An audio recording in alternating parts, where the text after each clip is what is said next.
when I think about Team for Kids, I honestly think about the community of people first before I think about running. I always joke that running isn't necessarily everyone's priority at practice. Brunches, seeing their friends is, just being together is most people's top priority when they come to TFK breakfast. And then we have to do our run. Team for Kids is a place where everyone belongs. Hey everybody, and welcome to Set the Pace, the official podcast of New York Roadrunners, presented by Peloton. I'm Rob Simmelcare, the CEO of New York Roadrunners. With me from Peloton, Bex Gentry. Hello, Bex. How are you this second week of the year?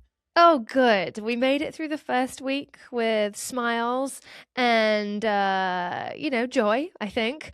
We made it through Quitters Day, which is... What is that, January 10th?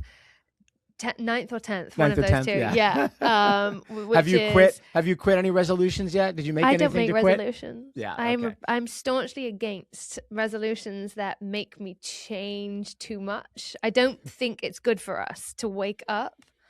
Really, nothing happens. You go to bed on the 31st of December, 2025, and you woke up on January 1st, 2026, same bed, probably in the same PJs, probably the same sheets. Like, you're the same person, and I do not love this vibe of like, I must change everything about me now I've woken up and it's a new year, because you were a really lovely person when you went to bed, and you're still a really lovely person when you woke up. Very nice. I think people could do with thinking about it more of like brushing things up and putting the sparkle back to things that they already had in their back pocket, but like pulling it out and bringing it to your forefront of your attention a little bit more, and making sure they're sustainable, because I speak to some people, and I have a terrible poker face, so I'm sorry if you are one of those people that I've been speaking to, and my face like contorts when you're telling me like this list of resolutions. I'm like, dude, there's no way you're going to keep that going after the end of January. So why set yourself up to fail? Like, do stuff that you can continue all the way through this year and like feel good. So no, I'm not giving myself the chance to quit anything. I think I'm you a got to keep them brusher-upper. small and manageable if you do them at all, and because continuous. People go too like, big. Yeah, yes, absolutely. I want to get to December and be like, I'm still brushing this up. I imagine we have a lot of resolution types in the Roadrunners audience, and a lot of the resolutions are probably running related, for folks. Yes, I don't know if you came into the year with any goals. You mentioned before you've been picking up your running a little bit. So tell me about that. How much are you running now? And is there something that we're getting ready for? There is. I am unable to talk about it right now. Those are the best. Those are the best ones, aren't they? When will you be able to talk about it? End of this month. Oh, okay. Really. Just a couple weeks. Okay. Yeah. Okay. There's just, you know what it's like. There's things that you got to organize and put into action and all of that. But it's definitely my mileage is the same. I haven't started on a training plan per se as yet. But I really do need to get my behind into gear and speak to my coach and be like, all right, I need a bit more structure. But right now I'm just running, but I'm running with more intention and more purpose and more focus over my paces. And the time I spend out there isn't quite as frivolous as it was for the last 6 months of 2025, which is quite nice. I'm ready for this. It's good. It's good to feel ready. It's good to want it, like to not feel like you have to do it, but you'll want to do it. It's great to get back to that. And after all you've done in the last year and a half, I can imagine it's taken some time to getting back to wanting it. Same for me, by the way. I mean, you ran 777. I ran 3 marathons in 15 months. So a break for me, in my case, a bit of a forced break, because I've been, hurt.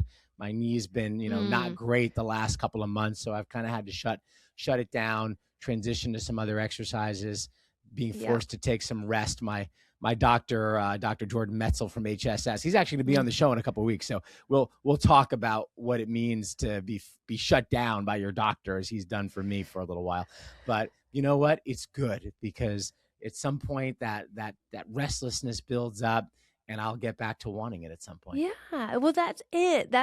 It's like, that's what I mean about non-resolutions. It is sometimes it's it can be about taking your foot off the gas in order to become more passionate and therefore motivated about doing something a little later on. So not an injury. I'm not happy that you're injured. No, it's best to avoid those. It's true. We'll talk about it more, but I'm hanging in there. I definitely have had to pull back. I ran the midnight run, but it was a slow jog. It was a very slow jog, just so I could get some different views of the fireworks that night. That was really the main reason for that.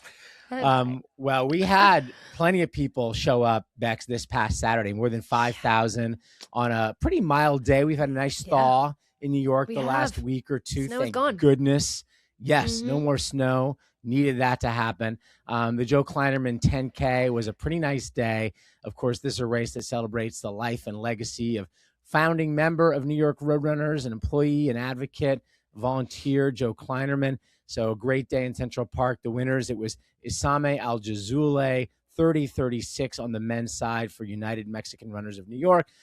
The non-binary winner was Pierce Leiden with a time of 42:10 for Beasts from Reese, team I haven't heard of before. And the women's side, Carrie Nelson, 42:10 from 212 Athletic Saucony. So congrats to the winners and everybody who finished on a nice day this past Saturday for the Joe K 10K. Our next race coming up in Central Park will be the Fred LeBeau Half. So we're looking forward to that. We'll be talking about that over the next couple of weeks. That's always a popular one, hoping for a good day for those who are going to make that trek up Harlem Hill.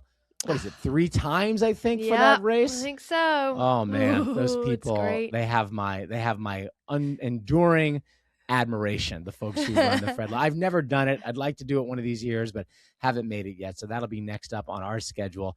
Bex, coming up on the show today, by popular demand, we're going to talk about Team for Kids. Our head of peer-to-peer fundraising at New York Roadrunners, Jeremie Kasmarcak, is going to come join us and talk about Team for Kids, TFK as we call it, what it is, because a lot of folks don't know exactly what Team for Kids is. The fact is it's very closely connected to New York Roadrunners and all of our programs, how to get into it, what it's like, the experience of running for TFK, and just everything you need to know about this amazing charity running team. So that's coming up in just a minute. Peloton is taking running and race tech to the next level with the new Peloton cross-training series Tread Plus, powered by Peloton IQ. Built for runners who want top-tier performance, the Tread Plus helps you train smarter and get race-ready with precision. Peloton IQ offers personalized insights that evolve as you progress, so you can fine-tune your pacing and peak at the right moment. And with strength workouts designed to build the muscle you need to support every mile, your training goes beyond the run. Plus, pace target classes designed to build consistency, boost speed, and improve your splits. Every single run supports your full training cycle, from recovery miles to challenging race pace intervals. Experience our most advanced tread yet at onepeloton.com. Peloton, the official digital fitness partner of New York Roadrunners. Here at New York Roadrunners, Team for Kids is more than just a charity program. It's a training ground for runners of all ages, paces, and experience levels. It's also a vibrant and passionate community that builds lifelong friendships. Jeremie Kasmarcak has led Team for Kids for nearly a decade, guiding it into one of the most impactful and in-demand charity running programs in the world. Since its founding back in 2002, Team for Kids runners have raised over $120 million to support free youth and community running programs through New York Roadrunners, helping kids all around the city and beyond discover movement, confidence, and belonging. And Jeremie's here today to give us some behind-the-scenes perspectives on Team for Kids and what it takes to build a charity program that sells out and changes lives year after year after year. Jeremie, we've wanted you on, set the pace for quite a while to talk about TFK. It's great to have you on.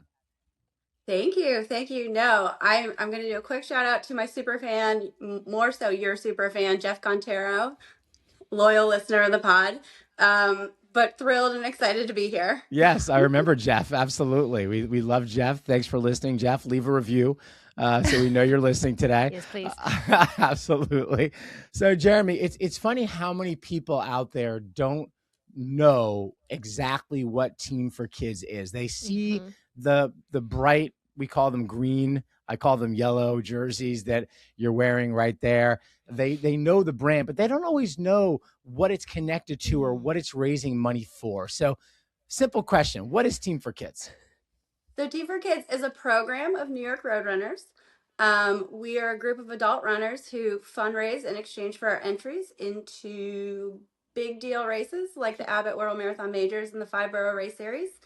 And all of the funds we raise go to further New York Roadrunners' mission in support of our youth and community programs. So all of the youth races, all of the programmings we do in schools, youth wheelchairs, and beyond, to our open runs that get communities moving, our senior striders that get older adults running, everything that we do to give back to the community, that's what Team for Kids funds. Unbelievable. And there is no denying that it is one of the most worthy causes out there, keeping the next generations thriving and feeling good about themselves. And talking of which, Team for Kids hit a major milestone quite recently. So since 2002, I think it was 2002, members have raised over, ready for this, $120 million for New York Roadrunners Youth and Community Initiatives.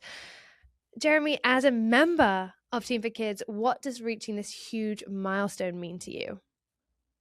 I think it's important for visibility, for people to understand that we're out here running these marathons and these races, and we are making an impact.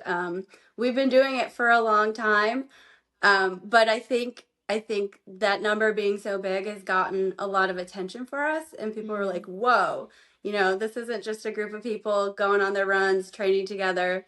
This is a group of people who are heavily impacting and changing access to running and access to fitness for youth across the country, but here specifically in New York City.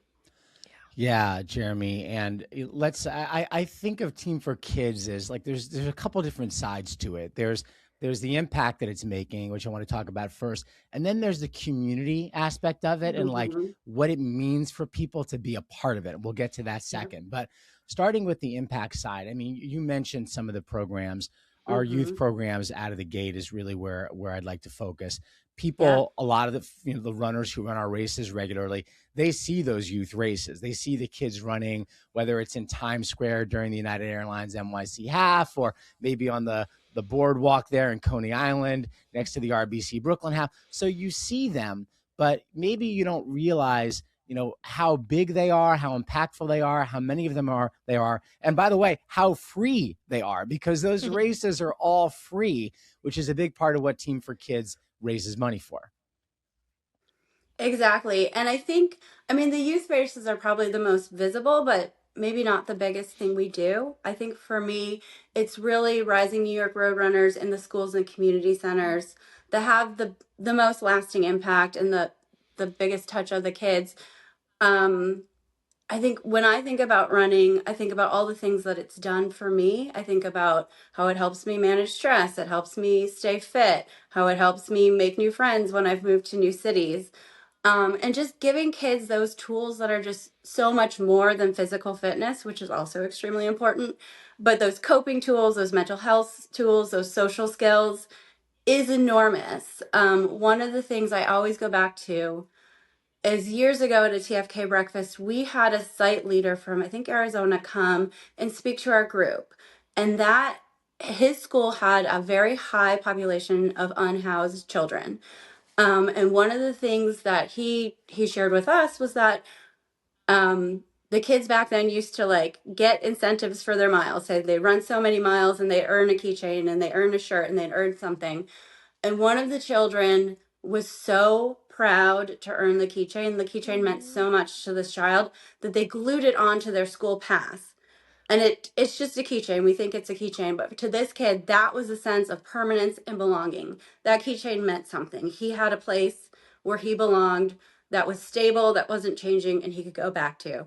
So I'm overwhelmed, but it means so much to give these kids permanence, belonging, community, in addition to the fitness skills that we're teaching them. Yeah, and Bex, it's the numbers are incredible now for the Rising New York Roadrunners program that Jeremie mentioned. We're now at just over 100,000 kids in New York City alone who are part of that Rising New York Runners program. They're running at the elementary school level, could be the middle school level as well, where we're actually doing some additional work to grow middle school running in New York City. 100,000 kids in Rising in New York, and then about another 100,000 around the country as well. And so a lot of what Team for Kids is paying for is those incentives that Jeremie talked about, the T-shirts and other things that they get. And Bex, we know adults are driven by getting those medals, right? And so we know what a medal or a free T-shirt can do to motivate an adult. Think about what it does for kids.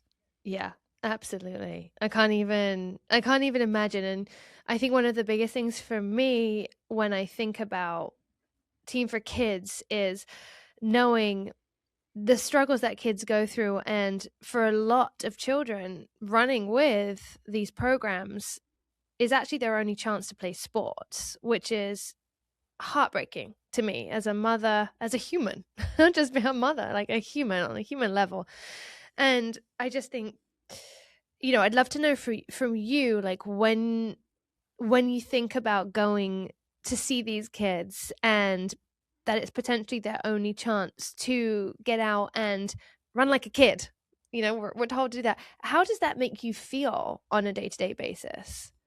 Yeah, same with me, Bex. Growing up, I grew up in Ohio. There was no shortage of space. Every Right. school had a full gym, a track, all the things. When I moved to New York, I worked with schools and it became clear that these kids have no space. They're lucky if they have a multi-purpose room or a cafeteria to do some laps between pulling out the cafeteria tables. Right. There's no space for them to have kids in a lot of these places, or space to have fun and run around. It's a big deal. I have a 5-year-old in a New York City apartment and I see him bouncing off the walls. Yes. They have to burn that energy all the time.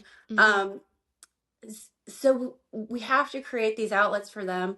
But again, beyond the physical fitness component, I was a really shy kid. How I made friends was joining a team and showing up there and becoming a part of a community. So it's the social aspect, it's the mental health aspect, it's the fitness aspect. I mean, running has given me so many things that I feel proud and I feel really good about passing it on to the next generation, knowing that they're facing new and different challenges, but a lot of the same other challenges of like being a kid and figuring things out. And it's hard. Yeah. I love that you said that it's the mental element as well as the physical, because of course it's important to be healthy physically, but for these kids, it could take them away from being that in that alone space to being in a space where they feel accepted and seen and loved by new people, and they may discover something so special about themselves that they may not have realized was even in them before if they were just always like on the outside of a group. And I'm so glad you said that. Another thought that I have when it comes to the kids and what they get out of a lot of our programs that Team for Kids funds is just also getting out of their neighborhoods. I've actually had a chance to talk to a number of kids and coaches at various events. And I remember one kid I met at the kids kickoff a couple of years ago, actually, the first time we had that event the week before the marathon in Central Park. And, the kids were so excited to just be in Central Park. And I was talking to a few of them, and one or two of them told me they'd never been to Central Park before. These are New York City kids. And they're New York kids? These are New York City kids. And this was, I think the kid was probably about 9-10 years old from the Bronx and had never actually had a chance to go visit Central Park. So you sometimes don't think about our city and how cut off it can be for certain people, how they have a hard time, if their parents are busy or not present, even getting out of their immediate neighborhoods. And so going to Times Square for the Times Square Kids Run, or going to Coney Island for sure, which a lot of people don't get to, or even Central Park, like that's also part of like just seeing the city, and for what it is, and just expanding your horizons, Jeremie. Definitely. And I mean, some of what we're able to offer is so special. Times Square doesn't shut down for very many things. I think it's us and Times Square or New Year's Eve. So for those kids to be able to run that course on that street and be a part of it is amazing. Thinking about Icon, we have the top athletes of the whole world run on that track, but so do our kids. So being able to not only open up the city to them, but give them these opportunities. They're running on the same track as Olympians. I've not done that. Maybe I should go to more jamborees, but that's a big deal. It's just like a kid being able to run the bases at Yankee Stadium. These kids are able to run where all these amazing athletes have run. So it's really special to give them these opportunities because they're just as deserving as everyone else. Absolutely. Well, I think it's safe to say that the kids in all the communities and all of the organizations are so well looked after once they get involved in this. But let's talk about the wider community that's involved in Team for Kids, because there's also the adults like yourself that run these races, and you're the people who do the fundraising. And I want to hear some stories. I want to hear, I mean, we know we highlighted in the podcast a lot of the times, a lot of our member moments are incredible runners from Team for Kids. And, you know, I mean, think one member recently completed his first marathon at 75 years old after 2 knee replacements. What other stories have you got like that you can share with us from this great community? I mean, I think working with Team for Kids has taught me that if you really want to do it, you can run a marathon. You have to want to do it, but anyone can do it. We have people, young people, older people, people dealing with really heavy life stuff who just come to practice. And we get through it one step at a time. I think when I think about Team for Kids, I honestly think about the community of people first before I think about running. I always joke that running isn't necessarily everyone's priority at practice. Brunches, seeing their friends is just being together is most people's top priority when they come to TFK breakfast. And then we have to do our run. Team for Kids is a place where everyone belongs. We have amazingly fast and talented runners. There's one runner who I love who's so friendly and so happy. He's always like, Jeremie, come run with me. And as soon as I take 2 steps, he's like 900 yards ahead of me. Like, there's no way I can run with him. We have amazingly talented runners. And we also have a lot of people who are first timers or bucket list runners. This is going to be the one and only. And they want and need the support. They want and are looking for the community to do it together. There's people coming off of major life changes, major injuries. I just, more than anything, being with the community just makes me believe if you want something, it's never too late, and if you really want to do it, you can do it. Yeah, it's such a strong community. I will say it actually surprised me. Like when I came in to New York Roadrunners and, you know, came in obviously CEO and you know, knew TFK was a thing, knew that it was a big fundraising platform for New York Roadrunners, but I didn't realize like what it was, you know, because when I started going to races and going to the breakfast that you guys have, whether it's the big one we have in New York before the marathon or the smaller ones we have in the other cities where we've got teams going, the other Abbott World Marathon major cities, I was like, whoa, these folks, they know each other. Like they've known each other for a long time. They're like real friends. And a lot of them, it seems to me, they came at first for that entry, right? They couldn't get in through the drawing, couldn't do 9+1, wanted to run London or Chicago or something. But then they stayed for the people and for the community. And it really is an unbelievable family vibe that you see when you come to these events. Yeah, we had one runner who's like among everyone's all-time favorite TFK runner who is a bigger man. He was probably over 300 pounds when he came to us. He came to his first practice and expected us to say, this probably isn't for you. Maybe you shouldn't do this. That's not what happened.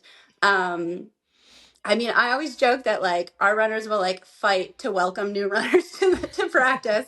Everybody wants to introduce themselves. Everybody wants to run with you. Everybody wants to be a mentor and help new runners learn everything about Team for Kids, fundraising, and running.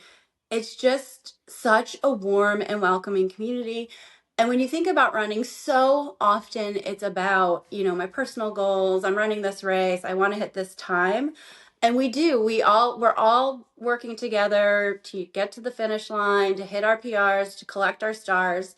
But when you're running with Team for Kids, there's another level of we're all doing this together. We're all going to get to the finish line somehow together, and we're doing it for something bigger. So I think when you add the layer of fundraising to support youth and community programs, it makes it bigger somehow. Like it feels bigger. You're running for your PR, but you're running so all sorts of people can have their own PRs.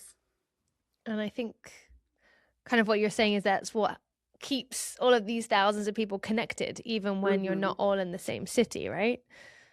Exactly. Or, I mean, if you don't run with each other at practice because you're not the same pace, there's so much common ground and so many brunches after practice to build community and become friends. These brunches sound legendary. Oh, yeah. I've had some great breakfasts with TFK. And I feel guilty sometimes because I'm having this great brunch and I'm not even running the marathon the next day. I'm just hanging out with the team, but it's really good stuff. Let's talk about those practices, Jeremie, because coaching is a big part of what makes the Team for Kids experience. We've got a great coaching team at New York Roadrunners. Of course, a lot of our coaches do the group training, but so many of them really help out with this TFK, this team and getting this team coached up for their races. So talk about what a practice is like, also the long runs and what someone can expect from the coaching point of view if they sign up for Team for Kids. Yeah. So if you run with Team for Kids and you're doing a marathon, you're going to get a virtual training plan. You're going to have access to our coaches and our staff all the time. One thing that might surprise you is we're not a very big team in terms of our staff. We're actually small but pretty mighty. If you email us, there is a good chance that I will be responding. And if not, there's only about 4 other people who would be responding to that email. We're not bots, we're people. And I think that's what makes it special because we build these real relationships. We have a dedicated team of coaches who are all, professionally trained coaches who are out there week after week running with you. I think kind of our most popular coach, Coach Sid, he always says, it's not about your finish time, it's about the finish line. We're out there together. Our goal is honestly in running this program is to thank you and give you the best experience possible because you in the fundraising department are doing so much for us. We want to say thank you with the best experience. So we're out there. We want to make sure you're trained, you're prepared. Everybody gets to that finish line. Everybody accomplishes their goals. So we if you're in New York City, even if you don't live here, if you're in New York City on a trip, come to practice. People are nervous about it, but once they come, they're always saying, I can't believe I'm not doing that every single week. We do our warm-ups, we do speed work once a week, and we do our long runs. And I'll say running 20 miles or 3 hours is a lot easier to do with a group of people than it is to do by yourself. And I am a solo runner. I do not love running with groups of people, but when I'm on those long runs, I'm like, this is way better. This is what I should always be doing. Absolutely. I'm with you on the mindset of like, I'm a solo runner and I love to do as many miles as I can by myself until I do it with a group. And I'm like, I'm such a fool. Why don't I do this more often? It's so much easier. Well, not so much, but comparatively, it feels like it's a breeze. And as you say, that celebration afterwards, whether it's a high five, a hug, or brunch, or whatever it is just so much more rewarding than just pat yourself on the back and get on with your day. For sure. Okay. So we talked about the training perks. We've talked about the perks that come from the fundraising and the actual miles that are covered here. Let's talk about race day and the runner experience because it is something special that you all get, and deservedly so. So talk us through, what are the biggest perks for TFK on race day? Yeah, so they're different across the race. Not every, or across all the races we offer, not every race is a New York Roadrunners race. So we can only do so much at other people's races. But at the TCS New York City Marathon, I'd say TFK runners have about as good of an experience as any other runner out there. Yay. We have our own ferry that takes you to our own start tent. We have our own block of porta potties, so you do not wait with the people. You That is have your own gold. porta. I know. Your own This set is of like porta my potties. Yeah. Both this of is those like things one already. of my main selling points is Yes. you will not wait in line to go to the bathroom on race morning. And if you're a nervous peer, this is a big deal. And you're in our tent with our team. So our coaches are there. Our coaches are leading our warm-ups, walking you into the corral. TFK runners have their own corrals within the waves. So you're with the team. So even if you don't know anyone, you trained in a different state or a different country, you followed us on the Facebook page, you're going to meet the people that you saw on race day, and you're going to be able to find someone in that corral to run with for the whole race. People have made so many friends on race day just in those TFK corrals. And there's a lot of beautiful stories of, I was a mentor, I wasn't your mentor, but you're struggling, so now we're going to finish this together. A lot of that happens on race day.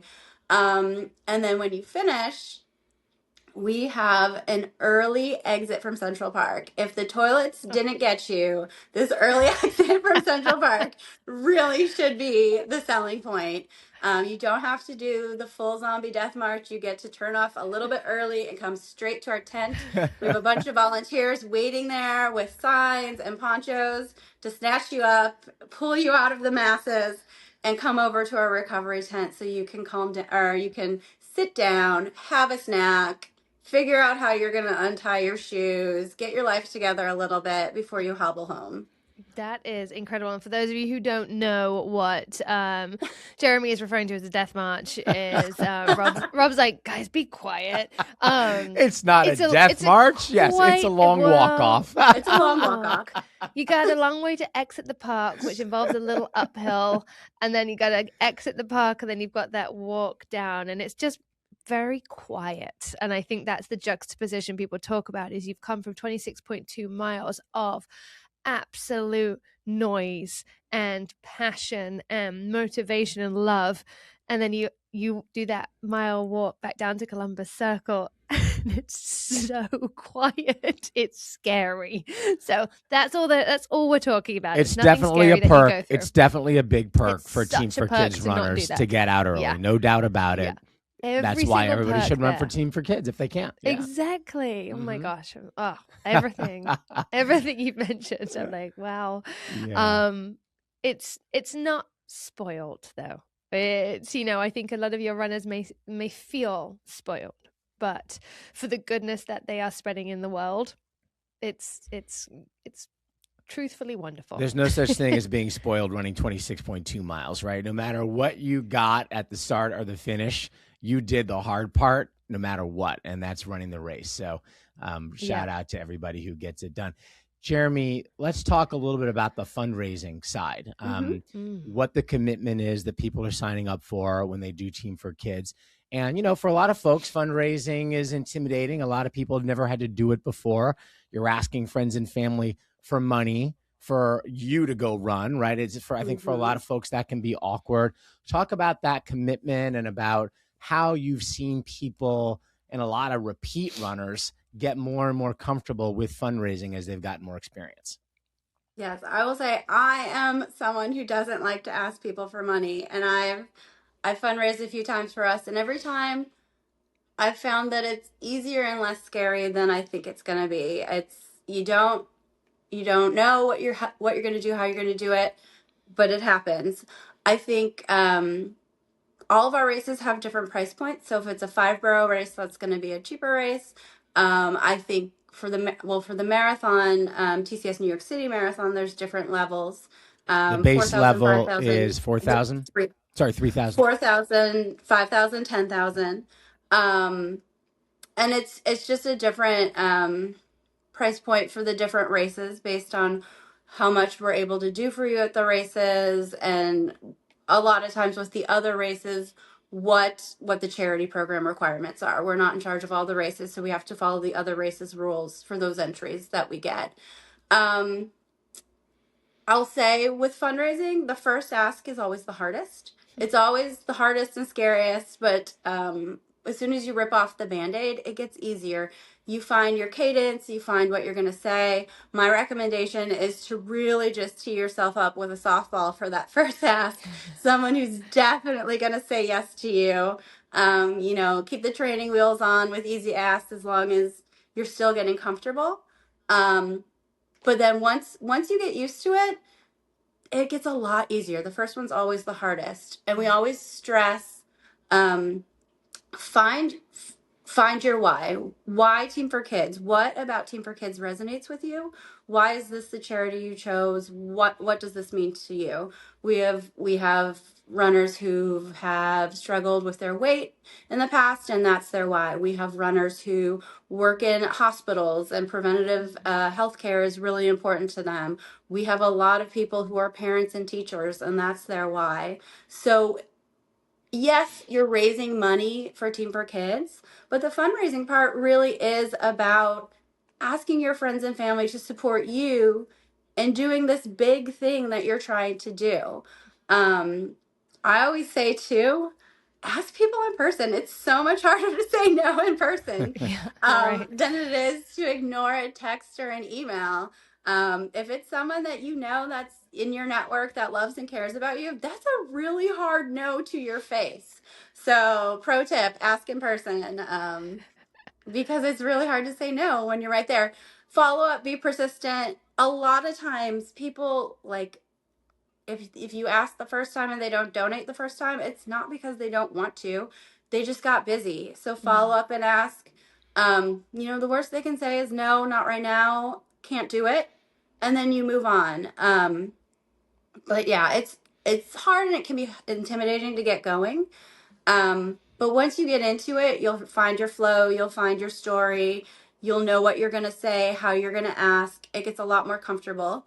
And if you're still overwhelmed, we have resources. So we can do individual consultations. We can help you kind of create a chart of your network, work on what you're going to say. We also have fundraising office hours, and we have mentors. So we have a group of volunteers who've run with us who we can pair you up with, and they can help generate ideas. I think when it comes to fundraising, the higher amounts like 4,000, 5,000, 10,000, a lot of people find their friends and family members who work at companies that do match giving. Yep.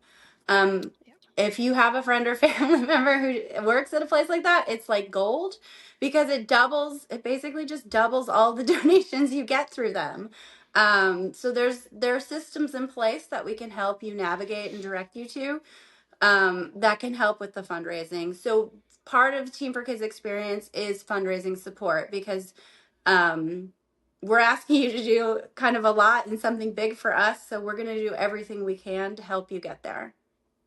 I think that's really well said, because there's so many different tiers that you can attach yourself to when it comes to fundraising, but the pressure is real for fundraising, because for the first part, you've chosen to fundraise for this specific cause because it means something to you.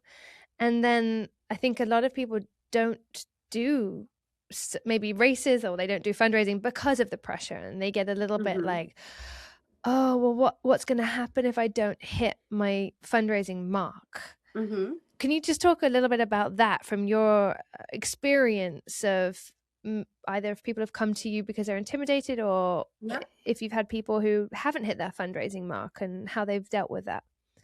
Yeah, I would say that's a very important thing. Before you sign up, definitely think about your network. Think about your bank account. If push comes to shove, would you be making that donation? It is. I mean, it is the commitment you're making. You're getting the entry, and you're committing to the fundraising. I think a lot of people get in trouble because they wait too long to start. you're not gonna start training for the TCS New York City Marathon in September. You probably shouldn't start fundraising in September either.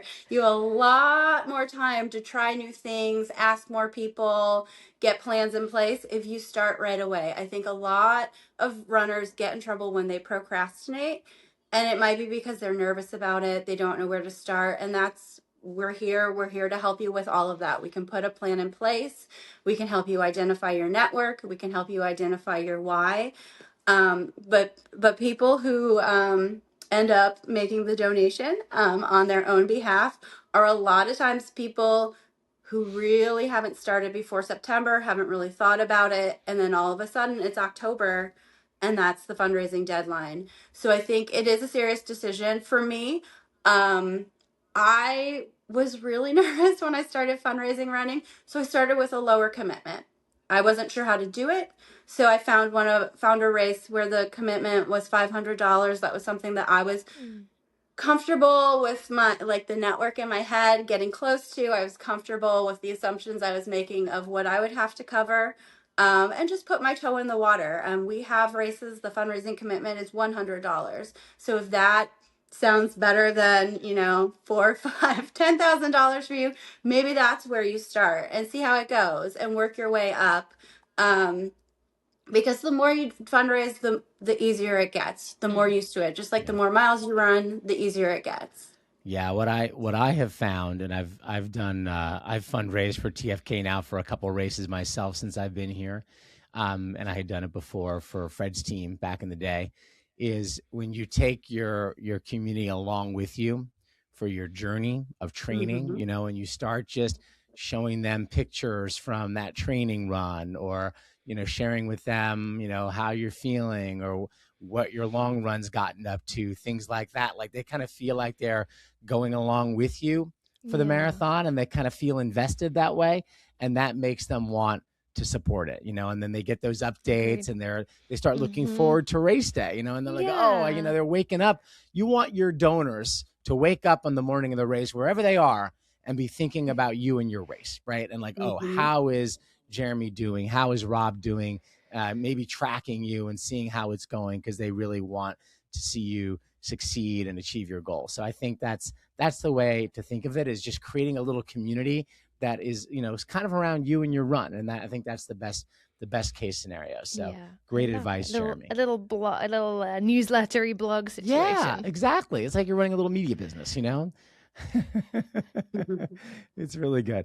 Jeremie, one thing that I think is so exciting with TFK is the new places that we're starting to go to. We've been doing, of course, New York, lots of different races in New York, the marathon, halves, the 5-borough series. And then there's the Abbott World Marathon Majors, where we've been fortunate to get an increasing number of entries. That includes Sydney now. So all of the other 6 cities are all part of TFK.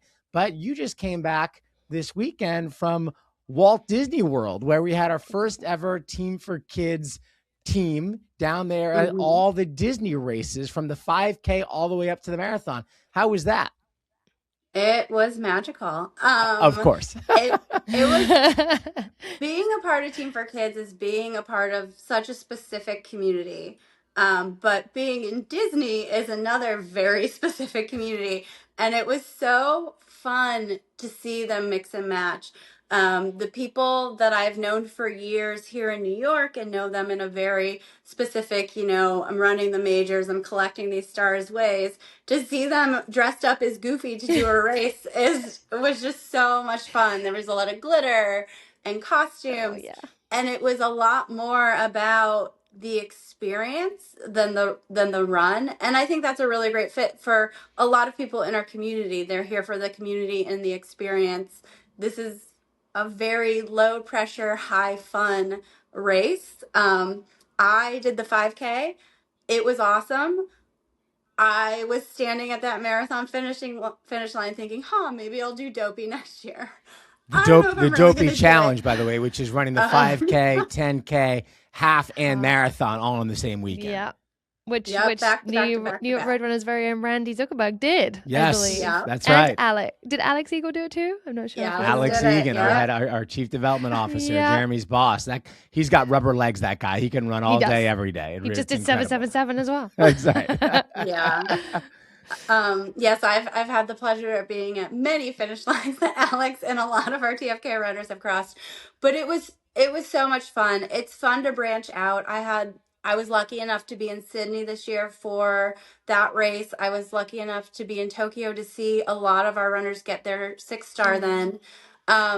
It's special. What we're able to do is special. In Tokyo, we had a lot of runners getting their 6-star. And more than one, which I find absolutely unbelievable, told me the best part of running that race was seeing me catch them at the finish line. And I thought, absolutely not. You just got your 6-star. But we do everything we can to be there to support our runners, no matter where the race is.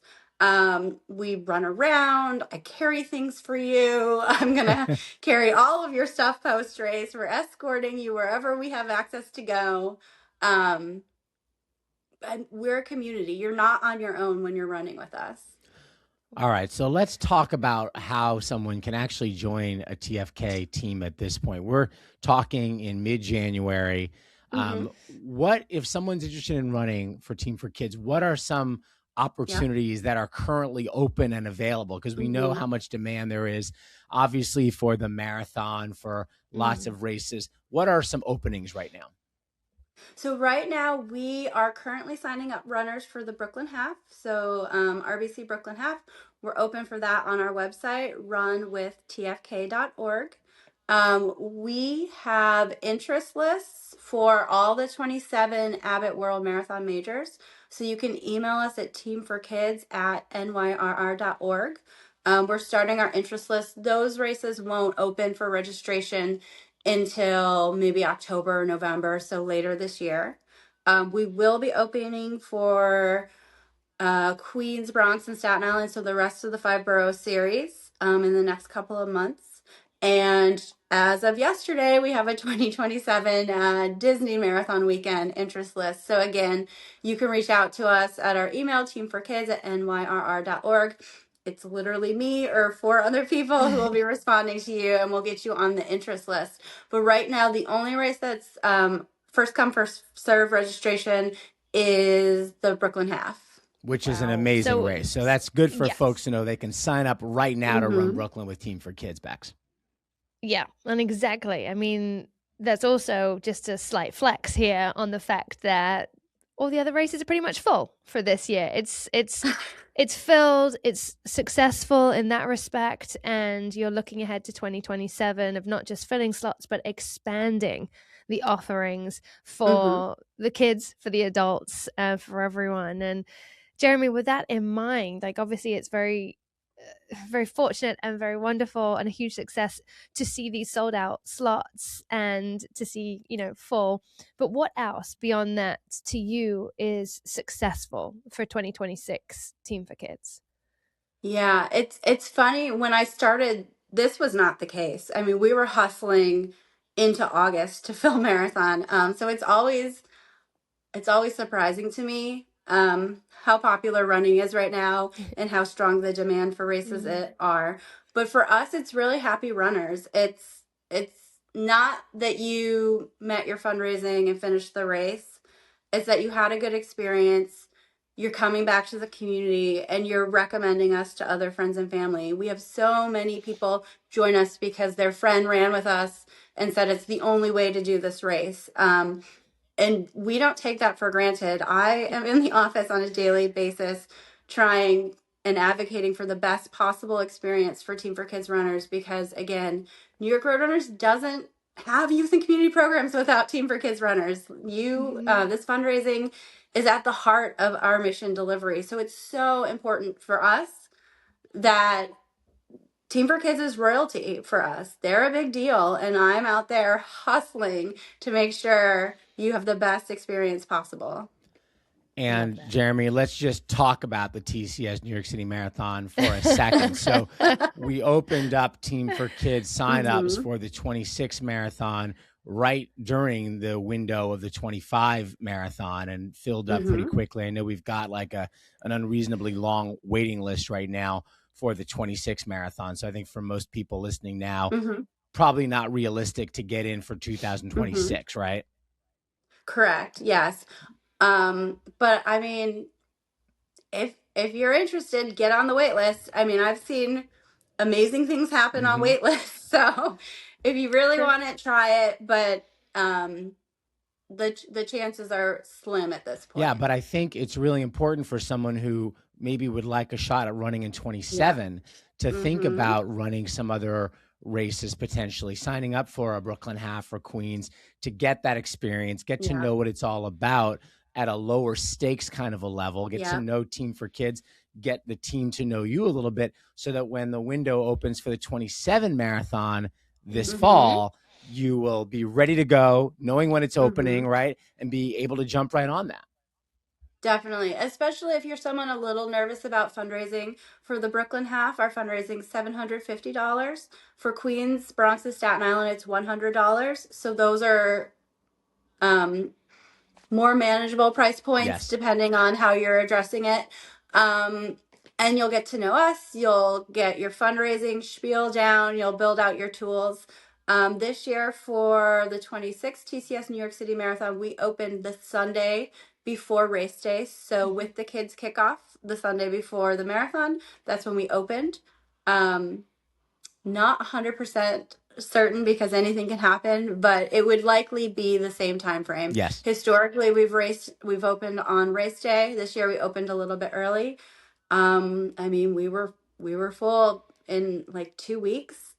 It happened very fast this year. Yeah, and the kids kickoff was a really appropriate day to launch because that was something that's supported by Team for Kids. 2,500 kids running in Central Park the week before the marathon was really awesome. Jeremie, nobody has a bigger impact at New York Roadrunners in helping us do what we do. And so it's really a pleasure to have you on. Thanks for letting everybody get to know Team for Kids because it's such a huge part of what we are at New York Roadrunners. And thanks for everything you do. You're welcome. Thank you. New York Roadrunners is a nonprofit organization with a vision to build healthier lives and stronger communities through the transformative power of running. The support of members and donors like you helps us achieve our mission to transform the health and well-being of our communities through inclusive and accessible running experiences, empowering all to achieve their potential. Learn more and contribute at nyrr.org/donate. Well, Bex, that does it for another episode of Set the Pace. I want to thank our guest today, New York Roadrunners head of peer-to-peer fundraising and Team for Kids, Jeremie Kasmarcak. And before we wrap, if you want to see the Team for Kids journey in action, we have a video that follows Team for Kids member Caroline Gonzalez. That's a great companion to this conversation. We'll put a link to that in the show notes. But Bex, it was a lot of fun talking about Team for Kids, and it's just such a unique and cool thing.